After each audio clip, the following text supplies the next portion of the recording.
Do I hear a two? The 1 and 2 is silent. It's the magic of broadcasting. Here we go. The hour being after 7:30, it's my pleasure to call the December 13th, 2018 school committee meeting to order. Our first order of business is the Pledge of Allegiance. I pledge allegiance to the flag of the United States of America and to the republic for which it stands, one nation, under God, indivisible, with liberty and justice for all. Excellent. Our second order of business this evening is the Walpole High School student report. This evening we have Ms. Maggie Jackson. Hello, I'm Maggie Jackson, senior at Walpole High School.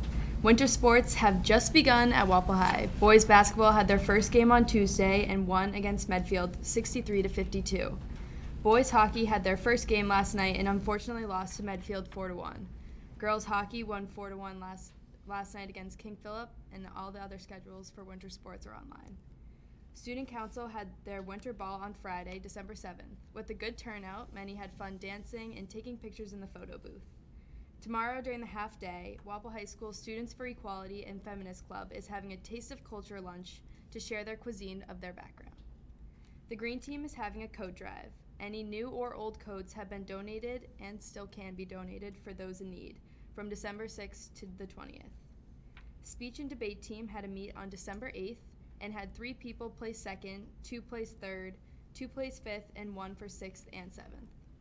Photography Club is having a competition for best photo. One is able to take a photo of anything they'd like and send it in to the members of the club. They then will choose their favorite photo and the photographer gets a Rico's gift card. Film Fest scripts have been written and crews have been assigned. They will soon begin to film for their production in May. Also, auditions for the first ever winter play, Worst High School Show, happened this week. And that is all that is happening in Walpole High School, and happy holidays to all. Thank you, Maggie. Thank you. Nice job. Thanks. Ms. Jackson, please feel free to stay, but we know you have a lot of obligations. So. Thanks. Excellent. Our next order of business is recognitions. First we have Ms. Katie Hurwitz, Walpole High School student receiving Meta Students Award. We have Katie Furtazio, teacher from Walpole High School, she'll give us a little background and a little context for the award, which is given for acts of kindness. So this is Katie Hurwitz. I have the pleasure of having her in class 2 years ago when she was a freshman. 3 years ago when you were a freshman? Freshman and sophomore year. So we've known each other for 4 years, and I had her sister Emily as well. At the beginning of the school year, Mr. Imbush sent out an email with talking about a Meta Award, which a man named Norm Kelly took it upon himself. He wanted to honor kids who were doing kind things around the schools or doing really like kind acts and bringing kindness and goodwill into the schools. And Katie wanted to start the Random Act of Kindness Club at the high school, so she asked me to be an advisor. And ever since then, she's just been coming up with amazing ideas, and we have signs all over the high school, and she's done a bunch of community things. I have a list here that I could read, from singing songs with the elderly, helping organize things with new restaurants that have come into town, just to get their businesses going. Red Cherry, is that the name of it? And she got her Gold Award. She's done a lot of things for herself. But I wrote some things because I didn't want to forget to say them. Katie is a quiet young lady who works hard in school and is passionate about many different things. She has been involved in many community activities. She has 2 wonderful parents and a best friend's sister who keep her grounded. Katie has a patience for people. She listens. She never boasts. She hardly sleeps because she craves changing our lives. She is the definition of kindness. And I wish I could do this for all of my students, but every now and then one special girl comes along or one special boy, and it's been an honor knowing you, and I can't wait to see what you do in life. Thank you So I met with Norm Kelly, this man who started this award, and he met with Katie and I, and he decided that she was going to get this award for the month of December. And next Wednesday we're having a little gathering where she's going to be presented with a $1,000 scholarship. She is. That's awesome. Thank you. So thank you for having us. Would love to hear you say a few words, Katie, if you'd like. Sure. Thank you so much for having me here, and thank you so much, Madame Fertazio, for speaking about me and nominating me for the award. Doing random acts of kindness is something I strive to do in life, helping the community. I'm so thankful for my parents and my sister, all the wonderful teachers I've had, and this really community-oriented town. And I hope that I can continue showing my passions for music and creative writing and community service to give back to the community and make the world a better place. Thank you. Very good. Thank you very much.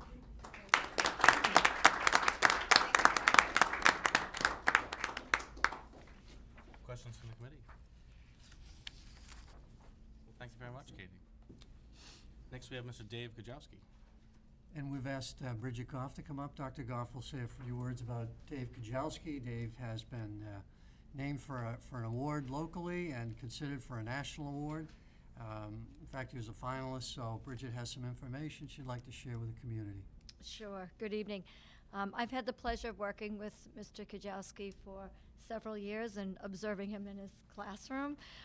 In his classes, Dave really challenges students to think critically, to strive to new levels. He shows relevance to real-life concepts, experiences, and implements highly motivating hands-on activities, which really was at the forefront of our next generation science standards. He's been the recipient of several grants.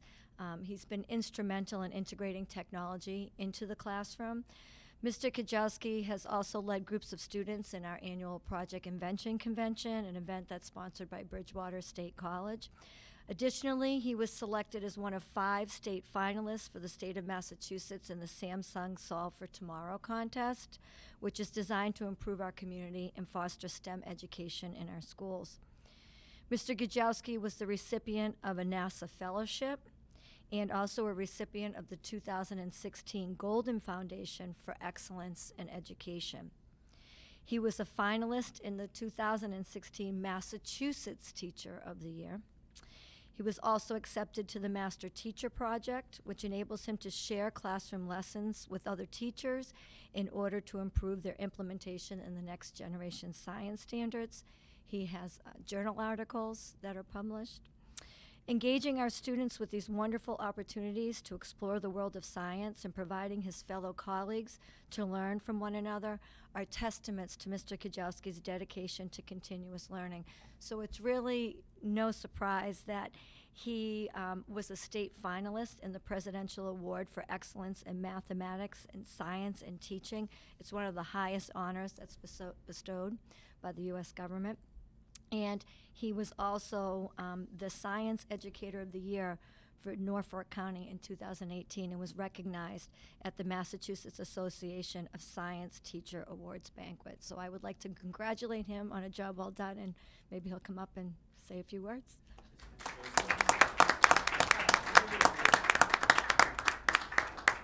Thank you very much. It's an honor to be here.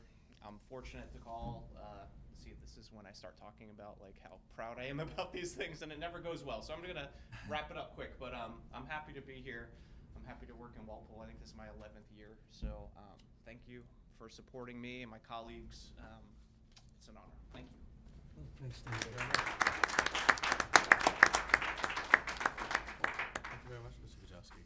A lot of impressive accomplishments, and I'm sure you have a long way to go in our public schools. Our next order of business is new business, out-of-state field trips. We begin with Old Post Road's Hot Hoppers Jump Rope Team to Ware, New Hampshire, Kingston, New Hampshire, Conway, New Hampshire, and Lake Buena Vista, Florida.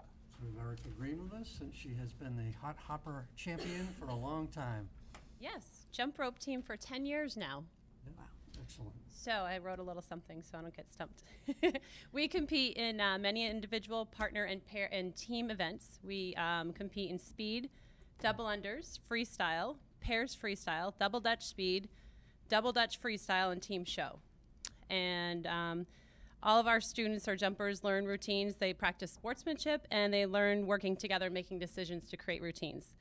I ask that you grant permission to let us go to 4 different out-of-state tournaments. We have one in Ware, New Hampshire. That one is January 20th. We have another one in Kingston, New Hampshire. That's March 16th. We have one in Conway. That's June 1st.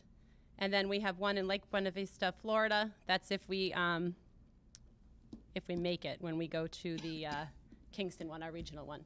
So we'll have a select few that get to go to the Florida one. So I was hoping you'd grant us permission to go to those 4. So I would highly recommend all 3 trips to New Hampshire and to Florida when they make that tournament. And the cost is about $20 for, I would assume, New Hampshire, and then Florida, you'll have to figure that out. And that's also self-funded. Yep. Taxpayer dollars do not go to this, but just another example, like Mr. Gajowski, who beyond the boundaries of Walpole is exceeding expectations and being recognized. So are our students. And thank you for taking your time out of your life to be with these kids and help them compete on a really a national stage. Yeah, thank you. Any questions? Mrs. Gallivan? I'm just vaguely curious. You said this is 10 years. I know. About how many kids have you taught to jump rope in that Oh my gosh, period well, of we time? do jump rope club too. So the very first year we did it, we had 110 kids that went to jump rope club and everyone wanted to join team. Each year we have at least 30 students that are on team. So right now I have 28 and I have about 15 more that might be joining us. So it's, yeah, so each year. That's fantastic. Awesome. That's great. It's a great opportunity for kids. Thanks you. for asking. Any further questions? Seeing none, I need 4 votes. I first need a vote to approve the trip to Weir, New Hampshire on January 20th, 2019. So moved. Motion by Mrs. Gallivan. Second. Second by Mr. Breen. All those in favor? Opposed? Abstained? 5-0-0. I need a vote to approve the trip to Kingston, New Hampshire on March 16th, 2019. So moved. Second. Motion by Mrs. Gallivan, second by Mr. Breen. All those in favor? Opposed? Abstained? 5-0-0. I would now request a vote to approve the trip to Conway, New Hampshire on June the 1st, 2019. So moved. Second. Motion by Mrs. Gallivan, second by Mr. Breen. All those in favor? Opposed? Abstained? 5-0-0. Finally, a vote to approve the trip to Lake Buena Vista, Florida from June 25th through June 29th, 2019. So moved. Second. Motion by Mrs. Gallivan, second by Mr. Breen. All those in favor? Opposed? Abstained? 5-0-0. Thank you very much. Good luck. Thank you. Thank you. Good luck. Thanks for your support. Moving on, we now have the request for the trip to from Bird Middle School to Canopy Lake Park, Salem, New Hampshire on June the 11th, 2019. And Principal Connor will join the board and provide some context and information about this trip. It's an annual trip, right of Yes, passage. correct. Good evening, everybody. I'm here to ask for permission to take our 8th grade students on a traditional trip that we take in order to celebrate their promotion from 8th to 9th grade. It's usually the same day as Johnson Middle School, so it's also an opportunity for the students to celebrate together. We travel up to New Hampshire on the second to last day of school, go to Canopy Lake Park, take buses, have a great time, come on home. So that's what I'm here to ask, if you please. So I would recommend Bird Middle School, grade 8, on June 11th, 2019, at the end of the school year, to travel to Salem, New Hampshire for Canopy Lake Park in celebration of their transition from 8th grade to 9th grade. Mrs. Gallivan. I have a question, just because, as you mentioned, the second to last day of school is dependent on snow days. So Correct. maybe should we make the motion for the second to last day of school as opposed to this specific date being the 11th? Just a thought. We picked the 11th because currently it is the second to last day Yep. of school, pending any snow days. So Just so you don't have to come back, I'm thinking maybe what we'll do is we'll make the motion to approve the trip for the second to last day of school. If Fine by that's, me. if that's what you would do. that or is what don't. we would do. Okay. I would so modify my recommendation. Well, I'll make a motion then to approve the trip to Canopy Lake Park for the second to last day of school for Bird Middle School. Second. Motion by Mrs. Gallivan, second by Mr. Breen. All those in favor? Opposed? Abstained? 5-0-0. Have a good time. Thank you very much. Okay. Now we have Walpole High School trip to Panama in April of 2020. And this is the first trip to Panama, and who will be speaking about the trip? Going to double team it? Okay. Just keep her company up here. Right. So we're seeking permission to travel to Panama over spring break of 2020. It'll be a self-funded trip. It's an 8-day trip that would run with EF. We've been working alongside EF for a few years now. We've been to Peru, and then Ecuador and the Galapagos Islands, Dominican Republic last year, and in February we're going to Tanzania. They were all service learning trips. This one's a little different in nature. EF has opened a new branch of educational trips, and this is a STEM-based trip. So this will give our students the opportunity to work alongside teams of experienced scientists to do things with water conservation and to learn about various biomes. It would involve a night hike in a tropical rainforest, doing some work in the national park, some population sampling, maybe with bird tagging or botany. We would get to go to one of their tropical research stations where they have a classroom above a lagoon, and then would be able to work within the lagoon and do some tagging and sampling, and so on and so forth. The trip is 8 days, and the price of the trip, which is all-inclusive, including accommodation, flights, food, having entry to all of the various parks, a boat ride with a biologist tour on the Panama Canal. It comes in at $3,405. So is that amount frozen until 2020 when you actually go on the trip? Pretty much. Okay. I mean, we would anticipate that when we advertise the trip early next year, we would anticipate it would probably fill up, or those that would want to travel would sign up early enough that closer to the time they might have to increase the price, but not in the next few months. And the reverse of that, they often provide a discount for their signing up versus waiting until the last minute. Right. And how many chaperones do you expect? They give us a ratio of 1 chaperone to every 6 traveling students. Excellent. So EF is educational first, educational tours, and you've used them in the past, correct? That's correct. Yep. Okay. So I would recommend approval of the trip to Panama in April of 2020. We don't have the specific dates yet because the school calendar hasn't been set yet, but we will call it the school calendar vacation trip. April 2020, with a ratio of 1 chaperone per 6 students and a cost of approximately $3,400 with a deposit of $200, and I would recommend approval. Questions from the committee? Ms. Irick? I have a question. What's the criteria for students other than ability to pay? Is there any, do you have to be enrolled in certain classes or a certain age group? Or No, really, it's interest-based. Okay. Interest-based, excellent. Ms. Gallivan? I'm just looking at the chaperones. Do you anticipate that there will be at least 2 chaperones going? Oh, absolutely. Yeah. Okay, The trip would because not run it's, below. it's safer that way from our Definitely. point of view. Yep. Thank you. Further questions? Seeing none, may I have a vote to approve? So moved? Second. Motion by Mrs. Gallivan, second by Mr. Breen. All those in favor? Opposed, abstained, 500. Ms. Wick, have a good time. We're excited to have you back here and hear how it went. Thank you. Thank you. Maybe I'll send the board. Our next order of business is a social studies task force update. We have grade 6 through 12 Department Head Mike Donahue with us this evening, and he has a lot of good information from a study that's been conducted by the Social Studies Department, parallel to the changing of the Massachusetts Department of Ed standards. Thank you for having me. I wanted to talk about 3 separate ideas here, so I put 3 slides together. The first is just about the social studies frameworks that the state officially adopted in June of this year. The second one, I'm going to talk about what we've done so far. We had a rough idea of what they were going to look like before June, so we got a little bit of a head start during last school year, and then what we've done this year, and then talk about the next steps that we're going to take.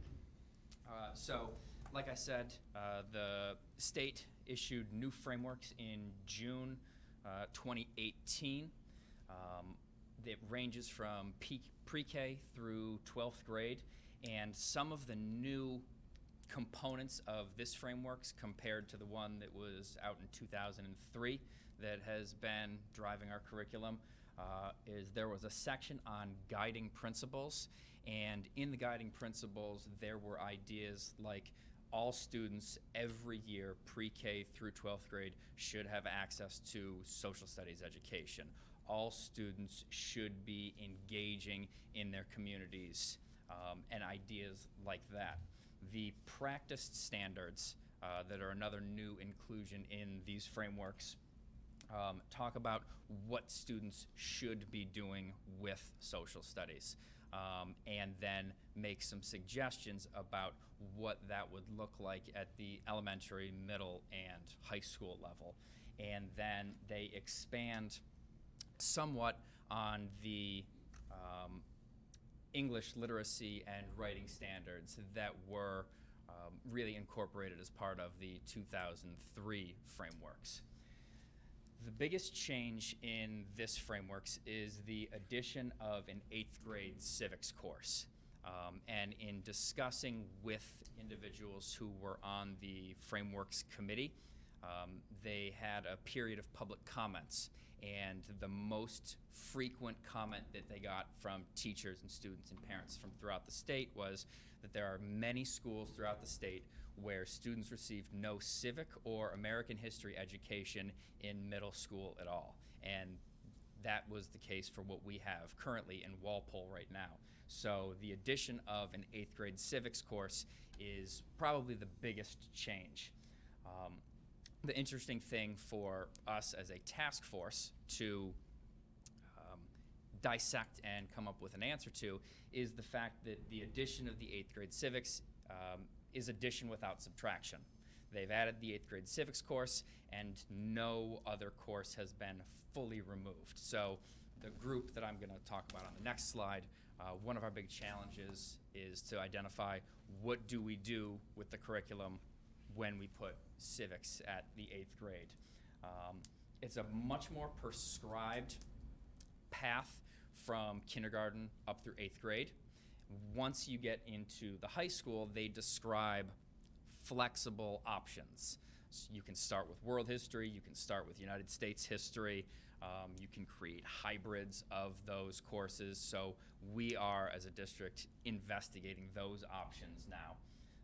And all of the courses are divided into topics, like major concepts, major issues, major periods of time, and each of those topics include supporting questions, specific content standards, the occasional clarification statement where I believe they felt the content standards didn't exactly explain what they wanted to.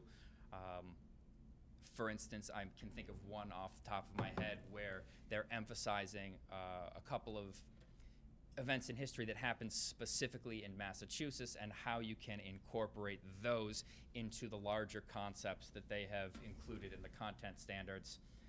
And then at the end of each topic, they have key primary sources and suggested primary sources to incorporate into the class. So the Social Studies Task Force itself, we are specifically looking at the implementation of the standards at the middle school and high school. The elementary school not involved in this step of the process. They're someone we're hoping on working with after we've answered some of these questions. There were volunteer members. We got more teachers and administrators to volunteer than we felt would have been reasonable for a group like this. So we have 4 volunteers from the middle school, 4 from the high school. We have 1 representative from middle school administration, 1 from the high school administration, and then Dr. Goff and myself. Some of the steps that we have gone through, we've analyzed the frameworks, and our very first meeting, we looked at the guiding principles, the practice standards, and the literacy and writing standards to really look at what does it mean at different grade levels. There's some explanation in the standards, but having the teachers from all the different backgrounds in the room talking about it together was a really useful way for us to get started. And after we sort of identified some of those big skills we'd like to see progress from 6th grade through 12th grade, we started digging into the content that a lot of the history nerds in this group really started to enjoy. What we are currently working on, that we started during our second meeting and plan to continue and hopefully finish during our next meeting in January, is identifying what our K through 12 path is going to be. So looking at that issue of adding an 8th grade civics course without removing a course, how are we going to appropriately divide the curriculum in a way that's going to best serve all of our students. So that, I'm hoping that we can come to a conclusion or a near conclusion on Tuesday the 8th. After that, we're going to have one, possibly two more full meetings of the task force, where I'm hoping we can get into really discussing vertical alignment of the practice standards, the literacy and writing standards, and also the content standards. If we end up having additional time, different members of the task force, including myself, have really said one thing we'd like to do while we have all these different people in a room together is really look at streamlining research expectations. So we are really building from 6th grade to 7th grade to 8th grade, and there's more communication between the middle school and the high school. Really deepen our collaboration and get some creative implementation of these new standards. And then a next step, once we have what the middle and high school path is going to look like, would be to do is to get the elementary schools involved in the conversation, because there has been a real sort of deepening of the content at the K through 5 level. Thank you, Mike. Yep. Questions on the committee? Mrs. Gallivan. Oh, sorry. No, I just have a couple of questions. This 8th grade civics class is, I know like that's going to be sort of a specific year that you dive into it. Does it follow through like in 9th grade and 10th grade and 11th? Like, is it a one-year experience, or does it continue throughout high school, I guess is my question. Okay, so the 8th grade civics is the clearest focus on civics, but one thing that we see, not just with the 8th grade civics course, actually with the 6th and 7th grade courses and also through the high school, is the expectation written into the standards that students should be learning about what's going on in the world around them. So there is this expectation that students are connecting whatever history they're learning in 9th, 10th, 11th, 12th, even back into 6th and 7th, to the time period that we're studying or the region that we're studying. And there is a much more concerted effort to include news and media literacy into all of the social studies courses, not just middle and high school, but also elementary as well. Understanding bias, understanding perspective. There's a really clear and significant emphasis on that. And how about current events? Like, how does that fit into a typical social studies class? Today? Yeah, and in the future, like.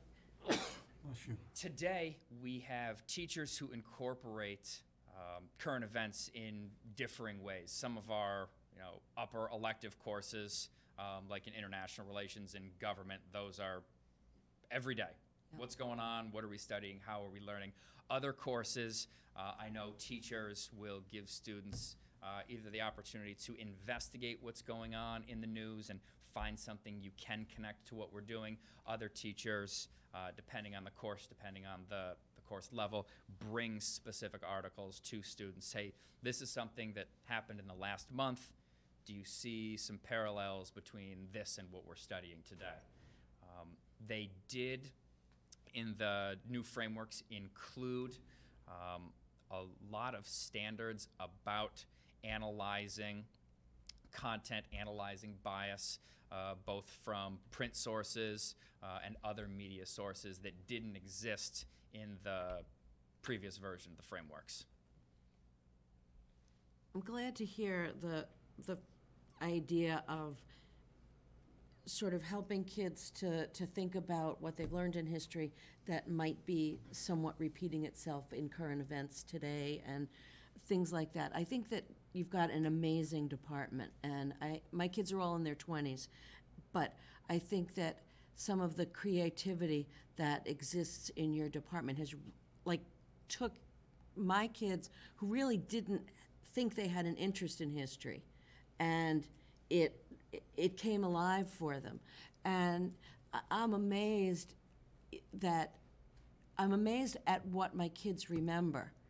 Maybe not all 100% of all of them, but something that you have been doing, you've been doing right. And I know that we have to change, but I think that the idea of engaging them in sort of real life is part of what has worked. So Well, that's what I was asking and about. I do agree. The people I work with do some really impressive things. Yeah, yeah. Thank you. Thank you. Further questions? Excuse me, can I have some input on that, please? My name is Nicole Cofield, and I have some concerns with how the history in the past has been displayed in terms of the curriculum. There was a time. If you'd like to maybe come up, we can have if I could entertain a motion perhaps to move citizens' comments to now, given the subject. Oh, sure. There was a time when my son, Miles Cofield, a great kid, by the way. I have 4 children who've been through the Walpole Public Schools, by the way, and they're all in their 20s. Not good experiences, unfortunately. There was a time when my son was attacked in the high school and called the N-word. And I brought it to your attention, Mr. Lynch, and that's why really that I'm here, because I'd like to speak to you both, be seeing that you're going to be this new superintendent. And when I asked you about this, because this turned into me having to get a restraining order against Mr. Patrick Dimmers at the time. I don't think we need to talk about student names. I tried to confront you about this, and when I tried to, you told me that you would do nothing to protect my son. No, I did not. And I asked you, I can't agree with you on that. Okay, well that's okay. That's okay. Well, Mr. Imbush and Mr. Hahn were also in the room with me when this happened, and you said that you would do nothing to protect my son. The only thing you would do was get him some psychological help. I showed you this paper that says that Mr. Dimmers wrote this. He terrorized my son on Facebook. I can't help it. I'm a racist. After that incident, I had to go get a restraining order from Rentham, by the way. After that incident, the curriculum. Miles, a Jim Crow skit was done in the classroom. My son, being the only black kid in the classroom, Mrs. Jillian Kwan was the history teacher at the time. Only black kid in the classroom, and he was made the slave. My son has not been the same since. And this is a huge problem. I mean, this is, as we can see, history is repeating itself.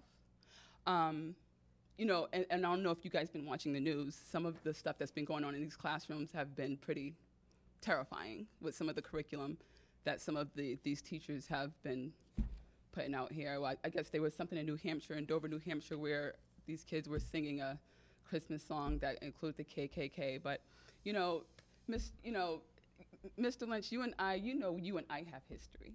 This is not my first time that I've confronted you. This is my 3rd time confronting you. And my son really deserves an apology from you for the way you have behaved. You are a superintendent, okay? And if my thing is, if you cannot love all children, regardless of race, that is not the job. I really don't know where this is coming from. Oh, we haven't talked in 2 years. You know what? Guess I know what? this was That handled. psychological help that you was offering him, he can use it right now. We'd be happy to provide Okay? counseling, but He can- but an apology and saying that you would not protect my son. And I even asked you, are you being racist right now? You said if I was a racist, I wouldn't even tell you. Is what you said to me. I don't recall any of this Well, conversation. you know what? We can ask Mr. Ms. Enbush and Caulfield. Mr. Hahn. Publicly But my disagree thing with is, you. I'm hoping that, you know, before you step down with your package, someone will need to investigate this.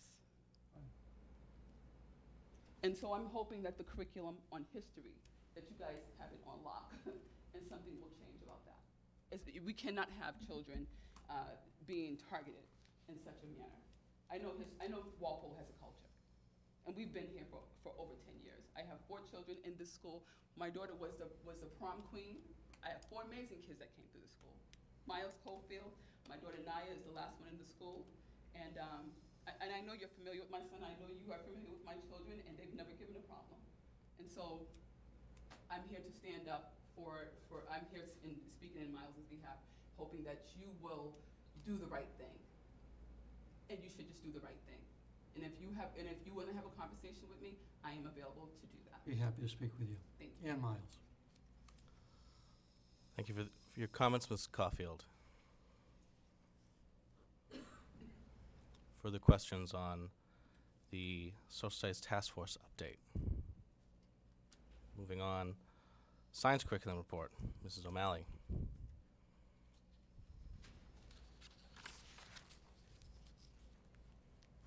Good evening. Thank you for having me. Just to give you an update of where we are in science. Go ahead to the next one. So the middle schools currently have started a new program this year, and they're using a program called STEM Scopes. It's a completely online program, and we implemented this partly because of the one-to-one for the 7th and 8th graders with their Chromebooks. So the way this program works is that each different unit is put into a scope, and within the scope in the program, it practices the 5 E's of exploring, explaining, engaging, evaluating, elaborating. So the phenomena is given to the students so that they can look at it, and then they're given several different ways and activities to practice the phenomena, to investigate the phenomena. And some of the feedbacks I'm getting from the teachers is that it's a good program. They like it. They like that it's all inclusive. They like that everything they need is at their fingertips for the kids. And it really provides an excellent foundation for some higher order thinking skills for the kids using this program. So we really like this. The 6th graders, since they're not one-to-one yet, we did get them a book basically of all the information that they need, so they have a workbook model that they can use going forward. But the 7th and 8th graders, since they can use their Chromebooks in school and at home, they're able to access everything they need, so they can submit assignments online, the teachers can score them online, and then get instant feedback from their teachers. So that's where we are with middle school science and the new STEM Scopes program. And at the high school, we're right now in the 2nd year of our change in our sequence. So I was here a couple years ago, and we talked about the upcoming change to the sequence. So we've moved now to that all of our freshmen take a physics course. It's a physics first course. It's written, or the curriculum is based for freshmen, so it's more of a conceptual physics. It's not the same physics you might remember as an upper level junior or senior class, which is much more mathematics based. They still do plenty of formula work and plenty of calculations, but it is geared for freshmen. And then, so that was last year, was the first year we implemented the new change. This year's the 2nd year, so we have all of our sophomores taking chemistry. So this is the first time that we've had everybody taking chemistry, and we're offering it from the CP2 level up to the honors level for everyone. Next year, all of the students who are juniors will be taking biology, and then the following year in 2021, those students who are seniors are open to take electives. So the way that the program is set up now is that all students need to take physics, chemistry, and biology, and then they're free to take electives senior year. They can also take them junior year concurrently with the biology. So we have students who are really like to take a lot of science classes, they can certainly still take up to 6 before they graduate because they could take those 3. But we were finding a lot of students weren't getting physics, and that they weren't getting chemistry, they weren't getting some of those foundational courses. So the way that we have it set up is that it's much more hands-on for freshmen, so we kind of go from the concrete to more abstract. The other thing we were finding is in the biology, because that's the one discipline that's ever changing or constantly coming up with new updates and new discoveries in biology, and you need more and more to have a good chemical background to understand some of it. So we get into the different molecules of the DNA, understanding bond angles and understanding interactions between ions from chemistry is very helpful in biology. So that's kind of the way we set that up. Now that everybody's one-to-one at the high school with the Chromebooks, the teachers have been able to use them much more for data collection. So students are collecting data right into their Chromebook, and they're able to analyze the data right there and then go on to graphing the data and analyzing the graphs. And then they're using a lot of them in instruction. So not only for looking at animations or doing interactive. So my students tomorrow are going to be using their Chromebooks to do an interactive in which they're actually looking at a eukaryotic cell going through the cell cycle and how it evolves into a cancerous cell. And that's something they wouldn't be able to do if they didn't have a Chromebook right in front of them to do on their own. And I know Mr. Imbush was here and talked about MCAS results with you, but we were very encouraged that the first time we had the Physics First MCAS, which was last June in the spring of 2018, we had, I believe, 88% of the students scored proficient and advanced, and we only had 3 students that failed the exam. So for teachers who were teaching that for the very first time, and a couple of them out of their comfort zone as far as content goes, we were really encouraged that that course was really well received by the students. Can I answer any questions about the science curriculum? I do have a couple. You just mentioned, and this was one of my questions, about teachers who are teaching physics that maybe hadn't been teaching it before. Do you have enough ability to provide them the professional development so that they're able to feel comfortable doing it? The teachers work very closely in their PLC teams. They meet regularly, and each teacher that is teaching out of their comfort zone has a free period with a teacher who has that as their background. So they've been able to work with them almost on a daily basis, covering content. And they're very closely aligned with assessments and labs and activities that they do in class. So for the most part, it's been a pretty smooth transition for them. And most of them, it's only been for a year, and then they're back to what they're supposed to be teaching. Oh. So. Oh, interesting. Okay. Right now, there's no biology at the high school. The only biology we're offering is the AP biology, because the juniors in the old program are all still taking their chemistry, and the sophomores in the new program are taking chemistry. So we have a lot of chemistry classes going on, but not much biology. And then next year, it'll even out. Right, it'll even out. Okay. My second question is, if sophomores take chemistry, suppose a student is planning on taking AP Chem, because I remember a few years ago you said part of the reason that kids were having trouble with it as seniors was there was a year gap in between. So can a student take AP Chem as a junior if that's their thing? Yep. Okay, that's good. And then my last question is about the 7th and 8th grade program. People get nervous when they hear it's an online program. It sounds like the teacher doesn't really have to do too much because the kid sits and works on their computer. Can you explain, like, what you mean by it's an online program? Like, in what way is it similar to what people would think of a typical science class to be? Well, it's more online in that the students could be doing an activity in groups in the classroom. They may be building a model. They may be running an investigation, and then they could answer their questions, enter in their analysis online. So it's not like they're sitting in front of the computer doing the activity online.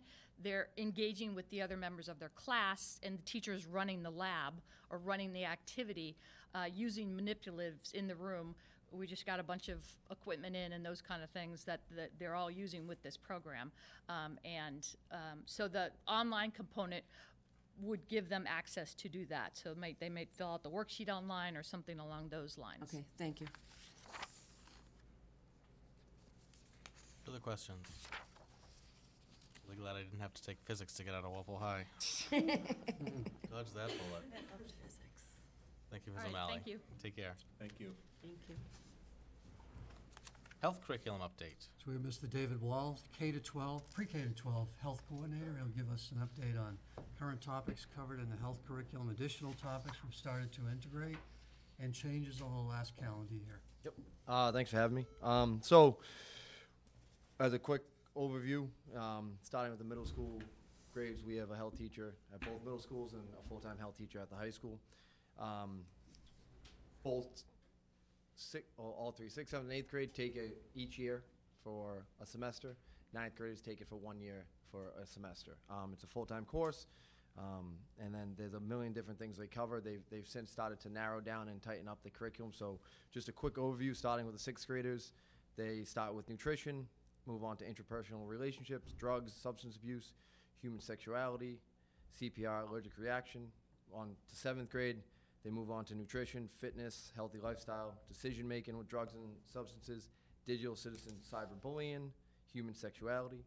8th grade, they move on to PED, drugs and alcohol, mental emotional health, coping with anger, human sexuality, and overall fitness and nutrition. Now you notice a couple of those are duplicate, so what they do, and it works out terrific, because each grade, as you get older, you can dive more into the aspects of the curriculum. Is, for instance, with the human sexuality in 6th grade, they start with just relationships and boundaries, the reproductive system, hygiene, and puberty. As they move on to 7th grade, where they can digest a little bit more information, they move on to identity and gender expressions, creating a safe environment in the school and outside of school, harassment, and then sexual harassment. 8th grade, they cover human sexuality again, but then they move into STI, HIV transmission, protection methods, healthy, unhealthy relationships, and like obstacles to abstinence. So basically what they do is they do touch on the same topics, same units multiple times throughout their middle school career, but they can get more invested into it as they get older, as the kids mature, and they can handle more information. Our 2 middle schools, we have, like I said, we have a full-time teacher in each one. They are constantly collaborating on a daily basis, so it makes for a nice dynamic, whereas they can constantly bounce ideas, new pieces of curriculum they want to add in. They keep it as fresh as they possibly can with the ever-changing climate of students. What worked 5 years ago doesn't work nowadays, and with the changing of health classes and wellness curriculums over the past 10 years, everything needs to change as we move forward. So they've done a really good job of staying up to date. They use different programs. They use the My Plate for nutrition, which is just an online program to help the kids understand, what's a healthy diet look like, what calories, sugars, and how, all that good stuff. Teach them how to feed themselves, how to put together a healthy diet, so they understand what they're putting into their body, what effects it has on their body. Over the last couple years, I think this will be our 3rd year, we've used the life skills health curriculum. It is not our only source of curriculum. It's been used as like a nice supplement to what they've already had in place, and they've been able to take some of their old stuff out, use the life skills curriculum to supplement those lessons, and vice versa, and kind of find a nice little balance between the two. Moving on to the high school, the high school health curriculum covers a lot more in depth, a lot more in detail. The units that are in our curriculum are definition of health and wellness, responsible decision making, self-esteem, stress management, mental emotional health, covering depression, anxiety, things of that nature, tobacco, alcohol, vaping, drugs, infectious and non-infectious disease, human sexuality, and healthy relationships. And a couple of those are also duplicates from the middle school, but again, as the student matures and as they can digest more information, you can dive more deep into the actual matter at hand, opposed to just kind of having a broad understanding of it. Over the past year, with the hiring of a full-time health teacher at the high school, which has been a tremendous addition, it's allowed our high school teacher, who is now kind of taking that lead role as a high school health educator, to collaborate with our middle school teachers more often. They've made a great effort to do that, and what that's done is allowed us to really get a firm understanding of what exactly is being covered 6th, 7th, and 8th grade, and how we should attack it in the 9th grade. So they've done a really good job of kind of piecing that together, working together, constantly talking to each other. Additional things we've added over this year while still kind of following the same exact curriculum, but just kind of a more updated, 2018 way of teaching things. We've talked about, Christine has added an element to the health and human potential. She has the students read a book, and then to start the year to kind of get into the flow of what a healthy person is, how your mind, your body, and your spirituality and all that stuff is all connected, all the 5 aspects of health. She's started to really use a lot more classroom dialogue, exploring both sides of an issue, pros and cons, why people make this decision, why wouldn't you make this decision. So it's a lot more class-based discussions opposed to in the past where a lot more was just, pretty cut and dry. Here's the lesson, here's what we're going to do. I think in this day and age, it's way more important to be able to have those open discussions. And sometimes they fall flat with a 9th grade class, but it is very important to give them the opportunity to question things and to have a healthy discussion mediated by a teacher. She's added a Change the World project, which is kind of like a big picture concept for her, which is it can be something small that you want to do, such as like, what did she said? Oh, like videotaping a fellow student about like what they think is healthy or how they think they should live their life, or something as simple as well, not simple, but she had a student this year who happens to be very good with technology, design a video game of ways to knock out STIs. So what it is just a like outside the box, almost project-based project to help them get more comfortable talking about potentially difficult or sensitive subjects that 9th grade students don't feel great talking about. She's also started implementing a lot more mindfulness and meditation into classrooms, which I was in a classroom with her a couple weeks ago, and they started the first 10 minutes with a meditation practice, lights dimmed down, talking through. It was really cool to see, the students kind of really get into it. You can almost see their bodies loosen up. And then once that happens, then it was, okay, now we're going to follow up. How'd you feel? And it was, the first 15 minutes of class, but then it spurred the discussion of mental health that they were talking about at the rest of the class. Over the last calendar year, the quick changes have been, like I said, we did hire a full-time health teacher. Thanks for that, I guess, which has been great. It's allowed really for one teacher to take the lead role. In the past, it had been broken up where the teachers would teach sections of health and PE.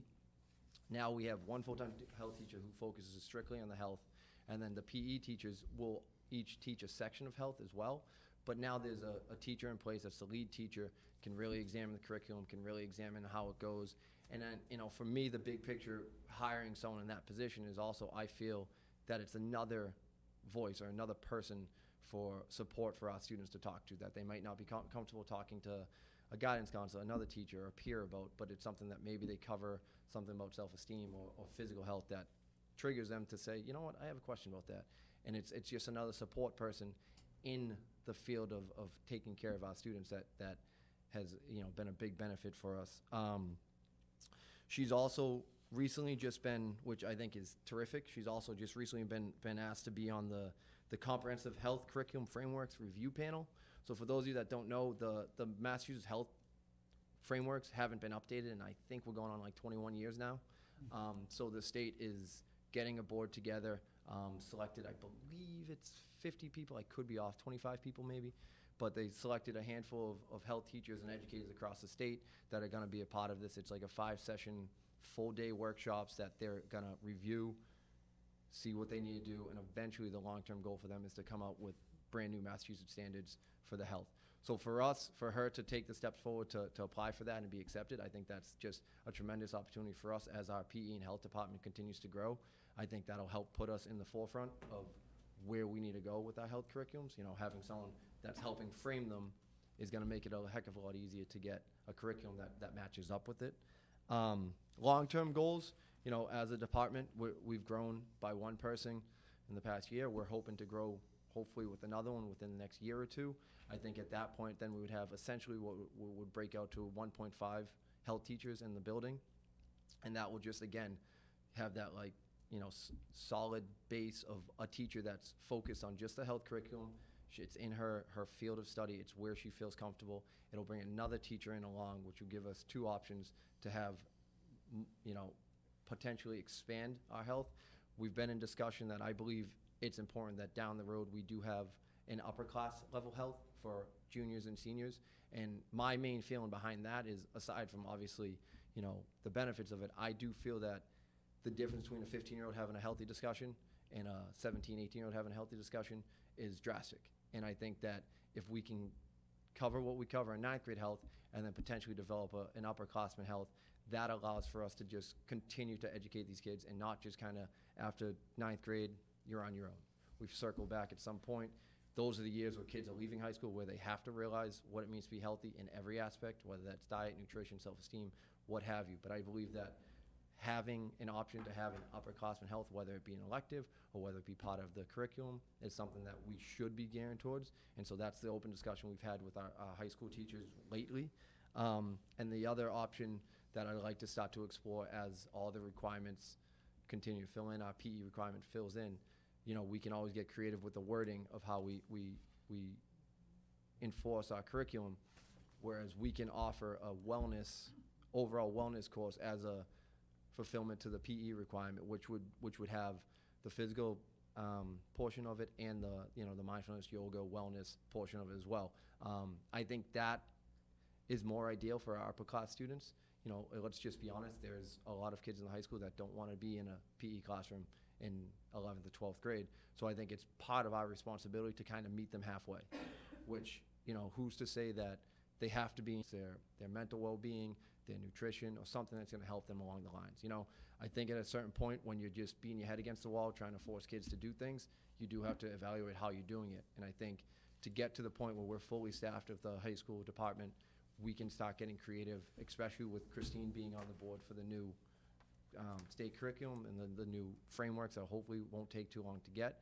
We can start gearing our overall department towards a wellness, a wellness model, which will allow us to open up the doors for a lot of more students to not only be in the classroom, but to get a benefit from the classroom. And again, like I think over the past year, we've made some good strides. I really think the direction we're going is great. I'm not telling you anything you didn't know. We needed to kind of push forward nowadays, but again, I think a lot of the states in the same boat with the frameworks not being updated for 21 years. It gets difficult to kind of take that leap yourself unless you've got something guiding you there. So we're on the path to making a leap and changing it and catching up with where we should be, and more so, I want to kind of be in the front of it. So that's where we stand. Thank you, Coach Wall. I know your discussion was sort of running parallel with ours at our first budget budget. What do we call it? Small group. Hearing, public hearing. Oh, workshop. Our first budget workshop, talking about. I think you're right out in there, talking about thinking outside the box and ways to get more content in for students as well. And I know some of the members of this committee, had a lot to say about that. They have some questions for you, but it's exciting to see that you're really looking to maximize what we're doing here in the Walpole Public Schools. Mrs. Gallagher? Yeah, I'm so glad to hear some of the things you just said. I think it makes a ton of sense to be talking about the fact that kids have to take wellness classes, and that can be a broad, Right, that's the beauty of the word is like, Yeah.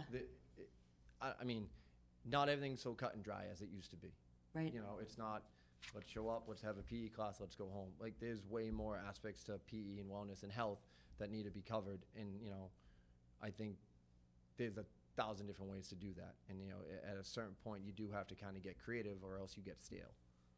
And if kids have the chance to select an option, I think they'll be more engaged in it than taking like sophomore year gym. Absolutely. And I think that's super important, because there are so many things that kids can't anticipate to even want to think about when they're in ninth grade that you really do want them to consider in terms of healthy decision making, whether it's interpersonal relationships, dating relationships. I mean, it just goes on and on and on.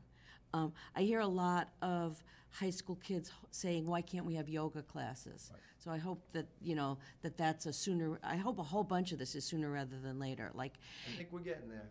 I think adding the staff in last year was huge. I think adding updating our requirement was huge, and now it's, we're getting to the point where we can really start implementing the changes that we see fit.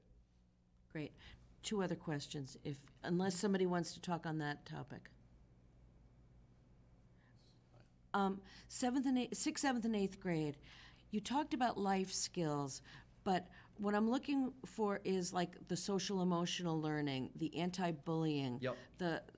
Because that's I mean, we need to be doing that in sixth, seventh, and eighth grade. So how about that? It's touched on in sixth grade, and then it's drilled in seventh grade under the digital citizen part of the unit. So they do touch on cyberbullying. They touch online chats, your online footprint, internet safety. It is touched on in seventh grade, or not touched on. It's covered in seventh grade. Do you use something called Second Step? It's a program. It's something that like helps kids to work together on relationship building. And I just did a ton of reading about social emotional learning, and that seems to be typical in the middle school health curriculum. I think it's something worth looking into. Okay, There's it's Second Step, and then there's something else. I'll email it to you. I'll look it up. And then the last thing is vaping is huge. And, you know, we had a conversation, not this past summer, but the summer before, about chemical health, the chemical health policy. And when we met with parents, most of them didn't know what vaping was. Right. And now I think it's in the news a little bit more, but I think we have to I think we have to find a way to get information to families about vaping, because it's not just through the health classes, but somehow we need to find different ways of telling people what a problem it is. I read or heard recently that there are 2 vaping stores that are about to open up in Walpole. That's concerning, especially if parents don't know what they're dealing with. Yeah, so I think you're right. I still think vaping, I think it's more understood now than it was last year, but I still don't think there's like that negative stigma to it that like smoking was, you know, when I was going through school. You know what I mean? I think people just kind of see it as, oh yeah, kid vaping, it's water vapor or it's flavored vapor or whatever, and I don't think that the understanding of what it actually is or what it actually does or the effects that it has is really out there, you know, anywhere, to be honest with you. No, so I agree. And like I said, we've had to add that. We had a workshop 2 years ago with the people from Karen that they came and talked to us about it. So our health teachers have started adding it to their curriculum at both the high school and the middle school. And again, it's one of those things that's still relatively new. So as the information comes in, we're putting it into when they talk about it, but it's something that is a problem, and I think students continuously need reminder of like, hey, this isn't really good for you, you know? I just feel like I don't have the answer yet, but it doesn't carry that negative stigma that, say, smoking did yet. And I think we got to try to work to get to that point. I agree. I went to one of the speakers that was brought in an evening, and it was another case where there weren't that many people there, but the information was so good. And I think we have to find ways of getting that information out because, you know, for some kids, it's the entryway to doing a whole lot more drugs. Right. And for other kids, I think they feel like, oh, well, I'm not doing, you know, the CBD oils or the more dangerous things, so I'm okay. Well, you know, the amount of nicotine that they're inhaling is horrifying, but they don't realize that it's like, you know, smoking a full pack of cigarettes or 2. So I guess I'm challenging all of us to figure out what are the right ways to get that information out there. I think that's a fair question. Further questions? I know on the digital citizenship piece for our last report, at our last meeting, our technology coaches talked about how they kind of weave that in K-12 when they're in, so it's when they're in the classroom. So it's good that you have a formalized piece along with their sort of informal teaching and kind of example setting throughout the school year as well. So that's a good partnership you have there also. Further questions from the committee? Seeing none, thank you, Coach Wall. Thank you. Take care. Thank you. Moving on to old business, Massachusetts School Building Authority news. So Wednesday, we met with the School Building Authority. There were 70 SOI, statements of interest for building, either renovations or new construction, submitted across the state. Only 12 were accepted by the board, and Bird Middle School was one of those 12. It rose to that level of concern by the MSBA. So they have accepted the Bird Middle School into the eligibility period. There are several hurdles we have to cross in the next about a year just to reach the feasibility study phase. So next year, we'll be looking at creating a school building committee, an educational profile questionnaire, which is quite extensive to map out the future of curriculum and instruction in our district and what type of space we need in the buildings for that. An online enrollment projection, we have to come to an agreement with enrollment certifications. We have to create and communicate prior maintenance plans and what we're going to do with the buildings in the future with maintenance. And then after that point, money would become available for a feasibility study, but all along the line, it would be very prescribed by the Massachusetts School Building Authority. In addition to Bird Middle School, they will consider consolidation with Johnson Middle School, but they did not include the high school in the plan. They believe they renovated the high school in 2002, and they don't have an appetite to revisit the high school. They are focusing on the middle school population, and to the extent that they will participate financially, they have pretty much set the parameters that they will not consider the high school at this point in time, the high school population. So it is good news. It could be, a typical middle school. It could be tens of millions of dollars in the grant, but there are quite a few requirements that we have to meet and participate in their programs and meet their legal regulations and their guidelines. So we're excited about it, and we look forward to digging in and getting to work. Excellent. It was a great meeting yesterday at 40 Court Street, and it was.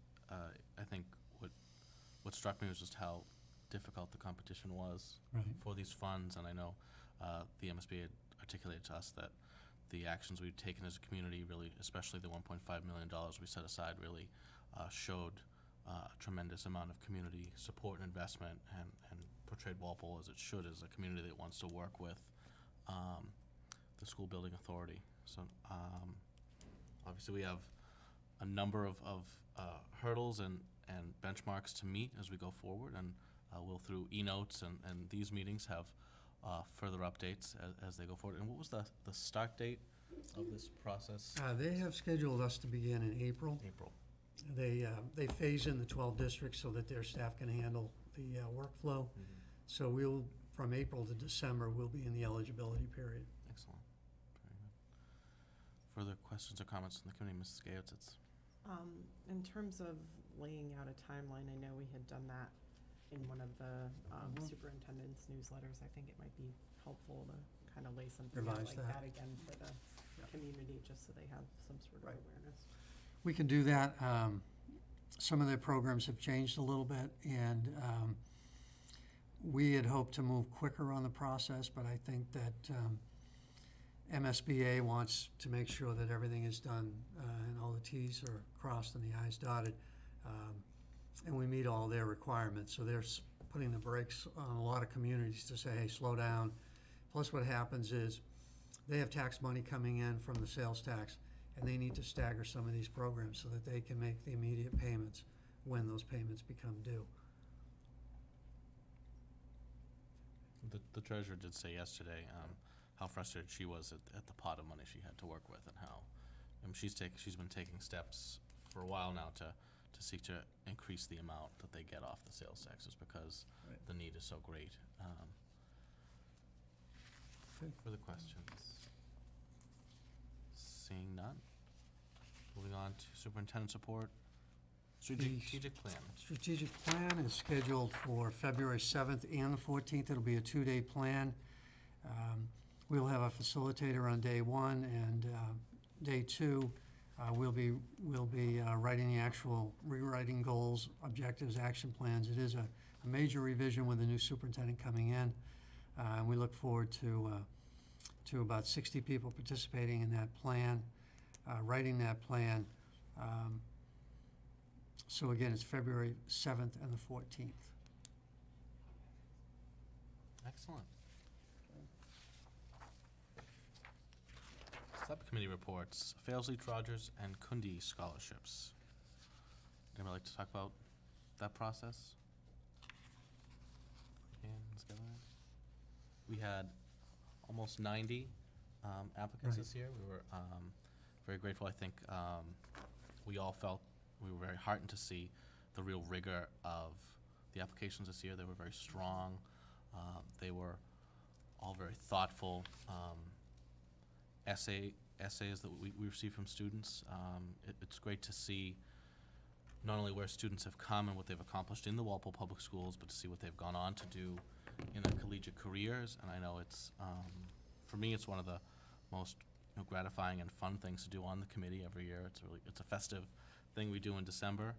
But I think it's worth really underscoring the tremendous amount of achievement we've seen our students go on to do. And we gave $91,000 of scholarships out on Tuesday, which is a great thing through the generosity of the Fales, Leach Rogers, and Kundi families to young Walpole High School graduates. So it was a really wonderful thing. Anybody else? Very good. Second, curriculum subcommittee meeting. Anybody at that?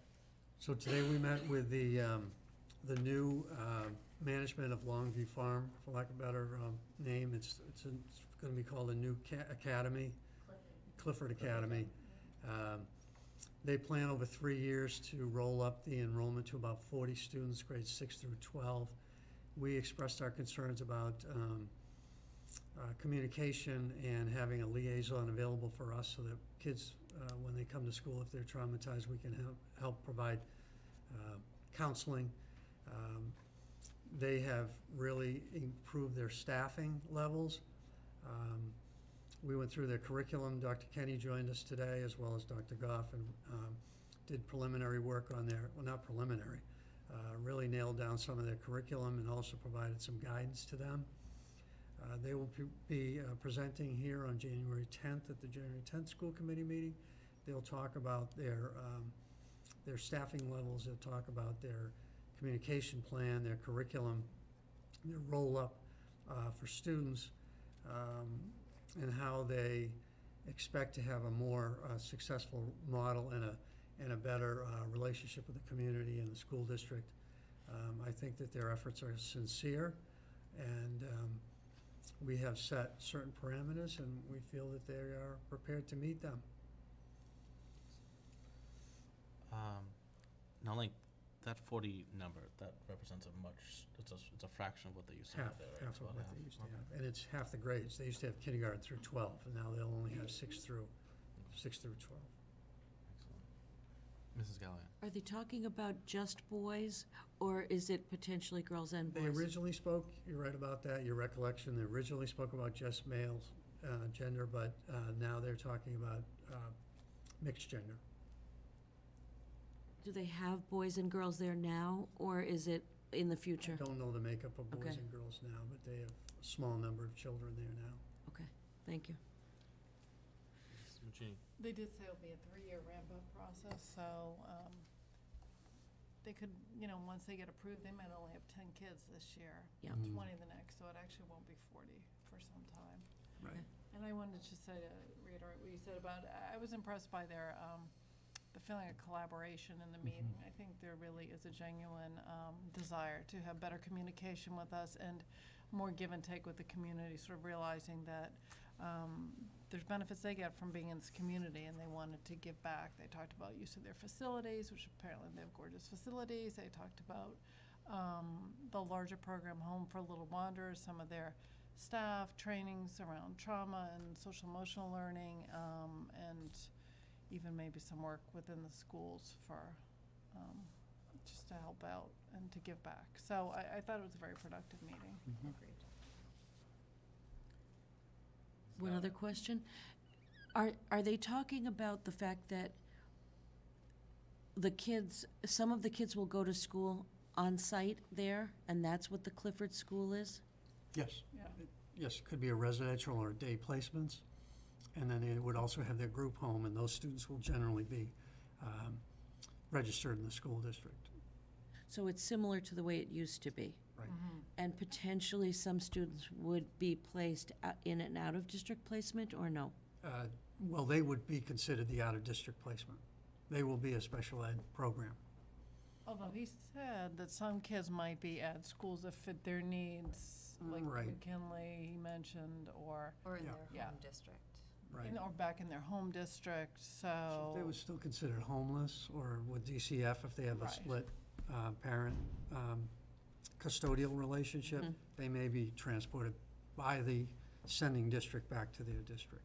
Okay. Kind of McKinney-Vento transportation. So it's similar, in terms of the needs of the kids, could be similar to what used to be the needs of the kids like 5 years ago. Yes. Do you feel like you're getting the right level of support so that the administrators here aren't overtaxed in the way they used to be? We have had a out-of-district placement coordinator there once a week, so we will have programmatic responsibility Yep. for the special ed students there. So I don't see a mitigation for that, but there'll be half the students that they used to have, so that's progress.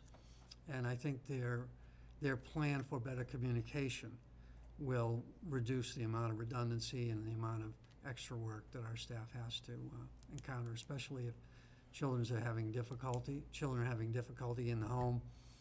We need to know about that so we can meet them at the door with counselors Sure. to assist them during the day, as opposed to coming into school, something triggering a breakout, a behavioral issue. So, yeah, I think I'm very optimistic. We'll see how it plays out, and we'll have to watch it closely over the next 3 years as it ramps up. But they seem to be putting more human resources. In fact, there were probably 8 people from Longview Farm there today, and that's more than I have seen in the past 12 years. That's great. I think we should get in touch with the Board of Selectmen also, because I think there was an offer made at the Board of Selectmen level about a support person so that our administrator doesn't have to spend a day a week there. And, I think it was a financial offer, and it was, I don't know anything more specific than that. Okay. Further questions? I was just gonna add, I felt like they were more focused on the specific needs of the students. They wouldn't necessarily be sending them to Walpole High School if that didn't make good sense. And they have now 3 vocational programs they're running: culinary, machinery, and horticulture, to try to really prepare kids for the future, if that makes better sense for them. So I was pleased with that. Good. Yeah. Any other notes from today's meeting? Seeing none, school committee leadership council budget workshop. So we had our budget workshop about 10 days ago. We talked about baseline budgets and also budgets for adding adjustment counselors. We seem to have more and more student concerns with stress and anxiety and depression and other social emotional issues in the district as we try to improve our service to our kids. So we're looking for 4 additional adjustment counselors in the budget process. We're looking for a social studies teacher. As you saw, the social studies curriculum is changing. Probably be looking for another health teacher, as you heard from Dave Wall today, to finish up the high school ramp up for that program. And we're just at the infancies of the budget process. Next week, I have budget meetings with all the principals and athletic director and the different directors and coordinators. So the budget process is in full swing. It's timely, and with the end result of a budget to you late December, early January, and then public hearings mid-January, 2nd and 3rd week in those areas. So I have been working with the town administrator trying to determine a reasonable revenue target. And as you know, we still have to go through school committee, finance committee, capital committee, and then town meeting to get our final budget in May. But the process has already started. Teachers have budget forms. Principals are developing budgets, and will be presenting next week to me and the business manager and Dr. Goff. And then we'll compile all that calculate the overall budget and bring it to the school committee for public hearing. And those public hearings, just as a point of public information, will be January 15th, 17th, and if needed, 22nd at the Walpole High School Media Center, beginning at 7 o'clock. Right. Further questions on or comments? Seeing none, Safe School Initiative update. Dr. Goff is with us to talk about the new website we've created for better reporting and communication with families to improve that aspect of our handling of issues. Hopefully we can improve communication and also improve direct access for kids to talk to us about bullying prevention and difficulties they're dealing with. Dr. Goff? So we've met several times, and I know several of you have been involved in the meeting, so thank you, with our Safe School focus groups. And one of the suggestions or recommendations was to really take a look at our website and have a bullying prevention and intervention website. So I'll be brief. I just want to take you through the website because even though with all the work that has been done, a gentleman at our meeting made a great comment and said, you know, I know we keep doing it, it's under construction, but we need to put it out there. And it's all iterative, and we will, you know, continue to update and work and add as we go through. But a lot of work has been done, and I also want to publicly thank BJ Burke because anytime I ask her, okay, can you change this, it's done immediately. So I'm just going to take you through this briefly because I know I stand between you and the last item on the agenda.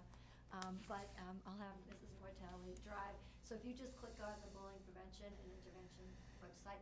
So this is the opening page. So it looks obviously cleaner. We have a nice introduction that you can look at, and then also the definition of bullying, and then some community members and parents wanted some information about Communicate. So if you need problems or concerns with issues, you know, who do we go to? What are some of the steps? So the focus group felt that, you know, having that on the front page is really helpful. And then if you just scroll down, on every page at the very, very bottom, if anybody wants to report an incident of bullying, they can do so. So it's not hard to find. So that is up there. And then, Mary, if you go to the plan, so another one, again, you have your tabs on the left side that you will have, again, community members wanted to know what is the legal definition of bullying. So we put that up there along with our bullying prevention and intervention plan, which has been revised. And like I mentioned before, everything's in there to update it with the laws in accordance with DESE. And then also on the side tab, we have some strategies. And what this is the list is not exhaustive, but it's just to show, you know, what are some of the strategies that we take in terms of disciplinary action? What are some of the actions in terms of remediation? And then also, what are some strategies to really help some target safety, to help ensure the safety of all of our students? And I also like to thank Canton Public Schools because they gave us permission to use this and modify this from their website, and they've been great partners in this. And then in terms of programs, any presentations that we hold, we thought it would be helpful to put it on the website because as we know that there are a lot of parents that may not be able to come for one reason or another, that there's just multiple commitments, there's work commitments. So to really get the presentations, videotape them, and get them up on the website, and the focus group felt that that was beneficial. And then we have any resources that we have, we're going to make sure that we put up there. For example, right now we've got the code of conduct, we have the handbook. Instead of having parents go to the individual schools and the individual sites, they can go right to there, as long as some lists of some resources and organizations that community members and parents can go to in order to contact them if they need some mental health services. And then there was also a suggestion to put some of the Walpole High School Film Festival documentaries because a lot of that really correlated to safe schools throughout. And this one is, hung up versus on for social media. And then we have, we're going to start one that's help for students. And that, right now, it's a placeholder, and to have some, we're hoping that we can get some students to run some short PSA videos about that they're not alone and where they can go and for the WPS community for help. Right now, this is a short clip about bullying by students and teens. And then we have the MARC, also linked to the MARC, Massachusetts Aggression Reduction Center. And then, Mayor, if you can just go back to the bullying one up there, the third, yep. And then click on resources again.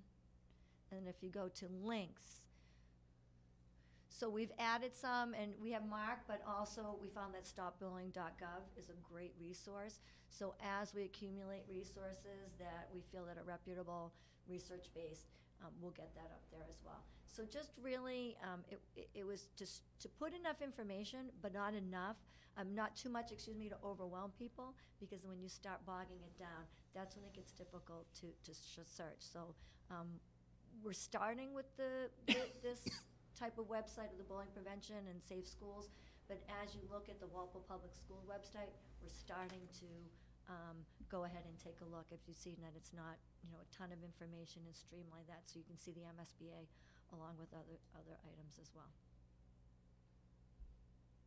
So we're releasing that. It'll be out there so the public can go ahead, and I really thank your support, and I just want to publicly thank all of the community members and parents who attended the focus group to work on this website, because it was a lot of work, and their feedback is greatly appreciated. Thank you very much, Dr. Goff. Any questions from the committee? I would just say that's a really good job, and I think you've been really responsive to the suggestions that have been made. And if people have continuing ones, we're interested in always making it better. So, but it represents an awful lot that wasn't there 6 months ago. So, thank you. Moving on, approval of warrants, donations, and minutes. Bill, can I ask one more thing before Sure. that? Legislatively, Tech is scheduling its legislative breakfast for early in February. I'm pretty sure it's February 8th, but I'll send you guys a note when I get home, because I just didn't have time to stop at home. I'm pretty sure it's Friday, February 8th. We talked at our last board meeting about the fact that there are some indicators, and I feel almost silly saying this because I've said this before, but some indicators that there might be some real effort this year around improving the foundation budget for all districts. And we're putting some time in January to help get organized for this breakfast in February. I've also reached out to the people who ran the workshop that I attended in November about school funding, because they did a really good job of explaining the differences. I think I told you guys at one of the meetings, it was a game scenario where people worked in groups to help understand the state budget. And if I'm able, I would love to copy what they did, which was they got some of their students from the high school to be the facilitators. And I would love to see us, rather than doing a local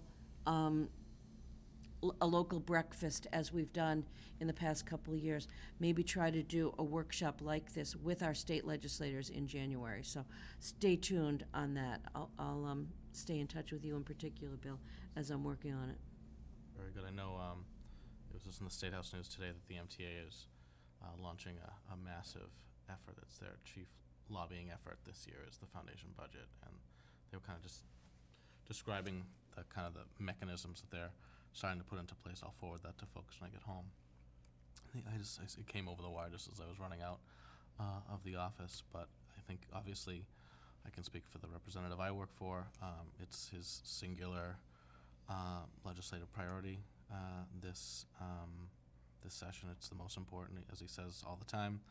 We asked for the bill, we ate the food, and we ate the food, we ordered the meal, and we got the bill, and that the bill is product of the study, and so we now have to really work towards finding a way outside of, say, the Fair Share Amendment to make this work. And I think there's a number of large moving pieces, like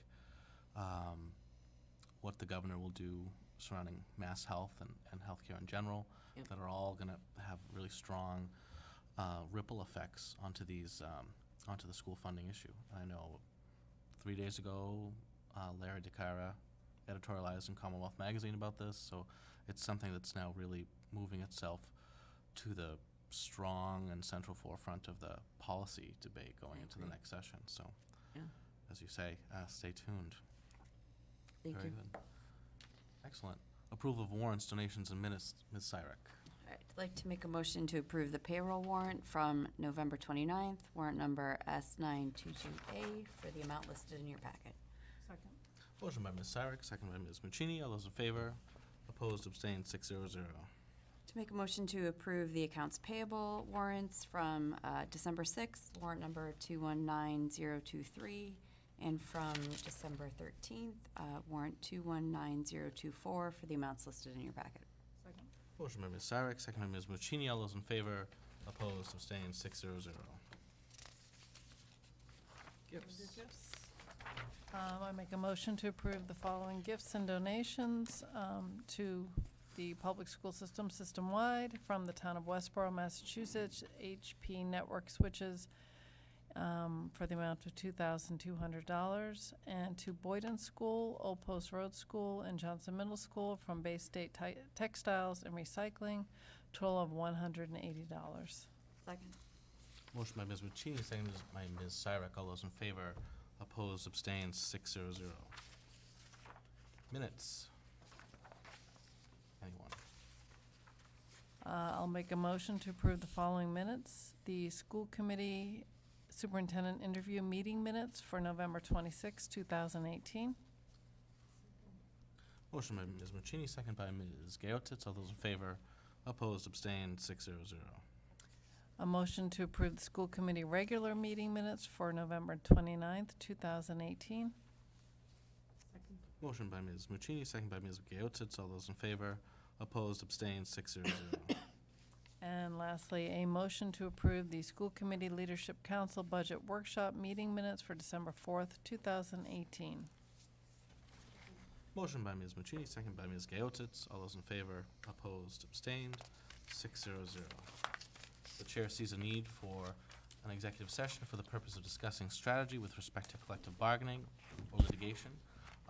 If an open meeting may have a deferential effect on the bargaining or litigating position of the public body.